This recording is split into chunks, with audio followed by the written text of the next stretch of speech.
ఒక దేవదూత 185,000 మందిని చంపారంటే దేవదూత బలమేంటి?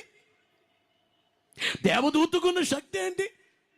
శరాపులు అట్లాంటి వాళ్ళు అయితే ఆడకంటే గొప్పవాళ్ళు ప్రధాన దూతలు మికాయేలు, ఆడకంటే గొప్పవాళ్ళు.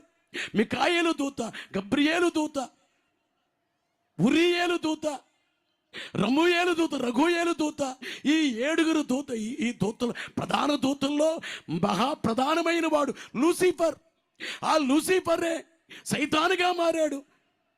సైతానుగా మారిన ఆ వ్యక్తి ఉన్నాడే లూసిఫర్. అతను ఎట్లాంటి వాడు? తన అభిషేకం ఎట్లాంటిది?